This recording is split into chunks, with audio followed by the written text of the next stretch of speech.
Hi guys, this video I'm going to show you how to set non-invasive positive airway pressure. I'm going to show you two ways how to get to it. We have a circuit connected, we have our O2 connected, and here I have a test lung, which I'm going to show you all the functions. So come to the ventilator, turn this on, and we're going to say we have a new patient, so we're going to set this to a new patient, select, and we're going to say we have an adult patient, so cycle until it says adult, right?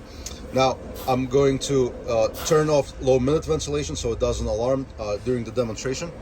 So the way to set non-invasive positive airway pressure is two ways. First is to go to this dial. You're going to click until NPPV starts to flicker. You hit it one more time, it's going to tell you set IPAP. So we're going to pretend for this patient it's 10. Then it's going to say set EPAP.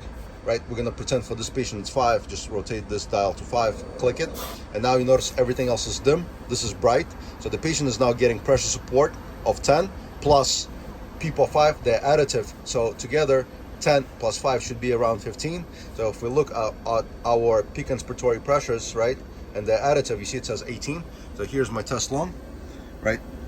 Patient takes a breath, right, and you notice, right, it's going to be about this number, right, 17, right, maybe 16 it will show you, but they're definitely additive for this setting. Now, how to get to this same exact mode using this CPAP feature, you're basically going to go click this until you're at the CPAP mode. You see it starts to flicker, you hit it again, right? And so now how would you set the CPAP or non-invasive? You basically need to take your breath rate to dashes. That essentially will set this to non-invasive pressure. You see everything else is now the same. This is all dim, this is bright. So pressure support of 10 plus PEEP of 5. Again, patient takes a breath, right? It will recalibrate, right? You see it says 17, right? So again, the additive, it's the same exact mode, but it's found in two different places, NPPV or CPAP, right? If you want just pure CPAP with no pressure support, you basically take this dial to dashes. So now if you look at the lung, you see how it's constantly inflated. So right now the patient is only getting CPAP or PEEP of 5. If he takes a breath, right, he's not gonna be getting any pressure support, right, because you have this set to dashes. Now I wanna just quickly explain, like, what is this peak inspiratory pressure?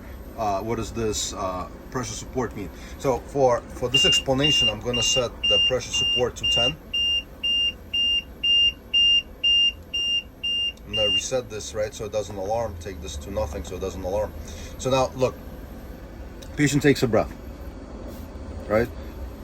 So I'm delivering pressure support to the patient, and he's also getting 5 of PEEP off top of every breath. You notice my peak inspiratory pressure is now 17. So what does this mean? On this ventilator, it means they're additive. So when you come to the hospital, ventilator or non-invasive, you need to basically copy 3 numbers: peak inspiratory pressure, IPAP, right, which is inspiratory positive airway pressure, and EPAP, expiratory positive airway pressure.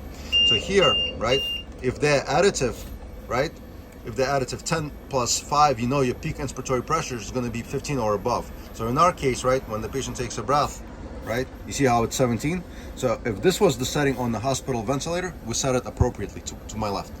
However, if the standalone machine had peak inspiratory pressures of 10, right, and even though the machine says pressure support 10 and PEEP of 5, we cannot set our LTV-1200 10 over 5 because this will exceed the peak inspiratory pressure. Because for our ventilator, they are additive. So now what you got to do is you got to, bump this dial to 5.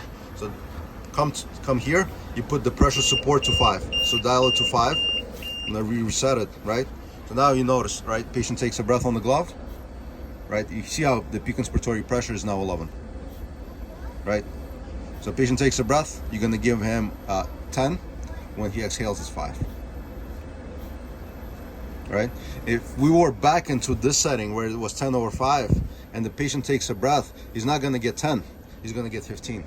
The reason why is you see the peak inspiratory pressure is exceeding. Right?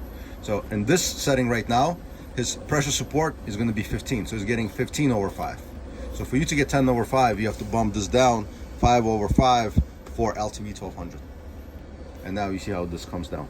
So that's why I keep telling you, you need 3 numbers: peak inspiratory pressure, pressure support, and PEEP, and this way you can figure out what the patient needs. I personally, when I start any patient off, I basically put this, even if they were, right, a 10 over 5, I'll probably put this down to like 2, So for our ventilator, this will be 7/5.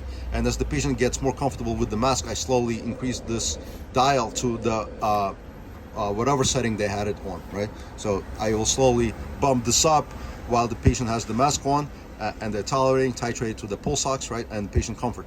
So never blast them with these high numbers, right? Put it lower and then titrate it up. And now, right, you pay attention to this number if you have not, if you did not know this. How to make sure it sticks to your screen? Just keep cycling until you see peak inspiratory pressures, and I just stop there.